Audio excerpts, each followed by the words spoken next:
10 minutos do mediodía aquí no termómetro pois dese vertido en Viveiro que a piques estivo de provocar unha traxedia medioambiental. De feito, a Xunta de Galicia nos confirmaba esta mesma mañá que están entre a Xunta e o Concello pois que seguen, sen descartar pois emprender accións legais contra a granxa polo tempo que tardaron en avisar de que este vertido estábase a producir. Un suceso que volve a por o punto de mira no emprego do xurro para a gandeiría polos riscos que pode ter se non se xestiona este residuo orgánico adecuadamente.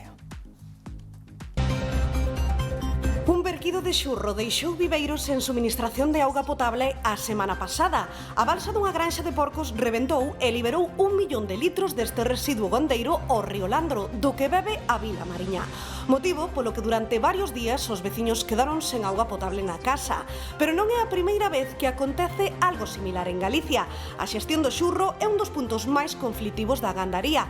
Tamén coñecido como zurro ou zudre, falamos dos excrementos animais que se empregan para abonar os campos polo seu alto contido en nitratos. E é que o xurro dá a vida a plantas como a do millo, pero tamén pode quitala. Se non se bota axeitadamente é moi contaminante e pode arrasar ríos e envelenar augas subterráneas. Precisamente por iso, o esparcemento de xurro está moi regulado e vixiado.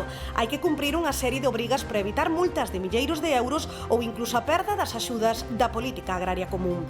Por exemplo, dende o ano pasado as cisternas que se empregaban habitualmente en Galicia quedaron prohibidas, tendo que tirar de nova maquinaria. Así e todo, o xurro segue a ser unha das opcións favoritas dos gandeiros para abonar.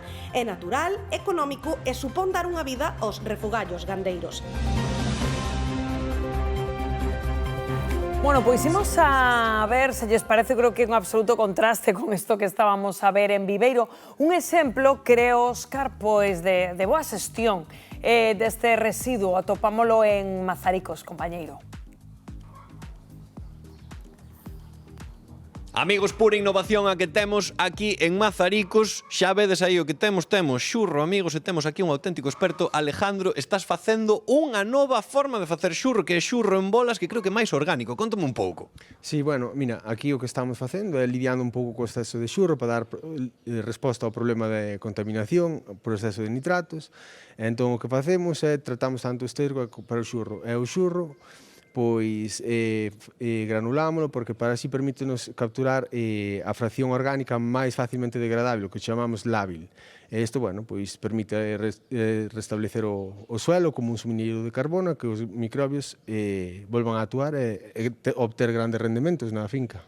E temos aquí todo o proceso, xa vedes, arrancamos xusto dando a imaxe dese termómetro que mide un pouquiño todo este xurro. E por que ese proceso, Alejandro? Vamos a ver, o que se trata é de exportar o xurro seguindo o que di na legislación e pídesenos que polo menos este a 70 grados durante 3 días. Entón, cada equipo é un proceso batch, quer decir, un proceso discontinuo. Pois cargamos, o equipo alcanza 70 grados durante 3 días e despois granúlase.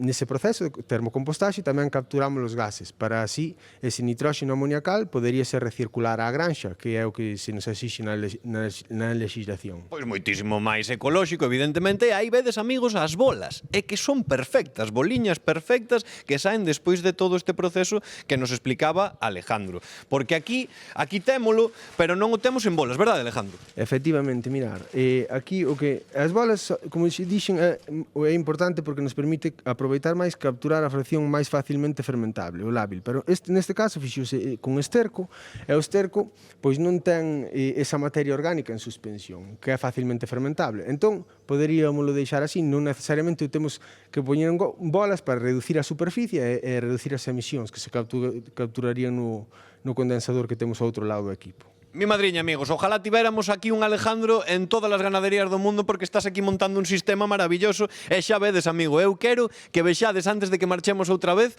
a estas bolas maravillosas de xurro que temos aquí, amigos. Isto pode cambiar os nosos prados, pode cambiar a nosa terra, amigos, e ter unha terra, unha Galicia moito máis ecolóxica. Rocío, compañeiros, desde aquí, desde Mazaricos, despedímosvos aquí co auténtico inventor, Alejandro. Gracias. Pois un placer, sen dúbida, coñecer a Alejandro, sobre todo ver a xente tan nova, con tan boas ideas emprendendo aí.